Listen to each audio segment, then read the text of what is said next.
చూశాను. అఖండ 2కి సినిమా రేట్లు పెంచుతున్నట్టుగా రాష్ట్ర ప్రభుత్వం ప్రకటించింది. ఇలాంటి ప్రకటన ద్వారా కదా ఐబొమ్మ రవి లాంటి వాళ్ళు పుట్టేది. మీరు కోట్ల రూపాయలు ఖర్చు పెట్టి సినిమాలు తీసేసేవాళ్ళు ఆ డబ్బులు మొత్తం ప్రజల మీద భారం వేయాలని ప్రయత్నిస్తుంటే ఇది ఎవరికి న్యాయం? కాబట్టి ఇంకా ఈ విలువైన కాస్ట్లీగా ఉన్న సినిమాను చూడడానికి ఇష్టమైన ప్రజానీకం ఐబొమ్మ రవి లాంటి వాళ్ళు చేసిన సినిమాలు చూస్తున్నారు. మీరే కదా సూచిస్తున్నారు. మళ్ళీ అతను అరెస్ట్ చేసే హక్కు మీకు ఎక్కడ వచ్చింది?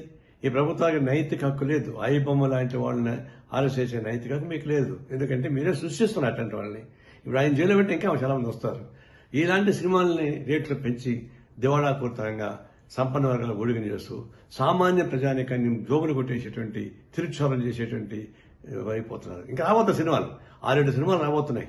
అవి ఎందుకు పెంచుతారు ఇంకా అంటే అట్లా పెంచుకుని పోయి ప్రజలను భారం వేస్తుంటే ఇట్లాంటి ఐబొమ్మ రవి లాంటి వాళ్ళు చాలా మంది పుడతారు. వాళ్ళు రావడం మీ చేత కాదు. ఇది స్వయంకృత అపరాధం.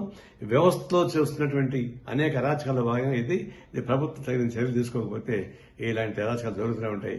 తక్షణం ఈ సినిమాలు ఆ పద్ధతి ప్రజలకు దూరం చేయబాకండి. ప్రజలు సినిమా థియేటర్లకి ప్రజలకు దూరం పెంచేస్తున్నారు. సినిమా థియేటర్లో 100 రోజులు 50 రోజులు ఆడుతూ ఉంటే జనం చూస్తారు. సామాన్య ప్రజానికి మీరు 3 రోజులు మొత్తం డబ్బులు వాడుకున్న తర్వాత అది ఎవరు చూస్తారు?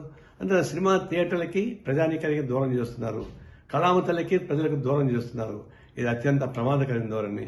ఇలాంటి విలాసవంతమైన సినిమాలు తీసి వాళ్ళు నష్టం అవుతున్న భయంతో ప్రజల మీద భారం వేస్తే ఇది ప్రజలు ఊరికే ప్రసక్తి లేదు. మేము తీవ్రంగా ఖండిస్తున్నాం.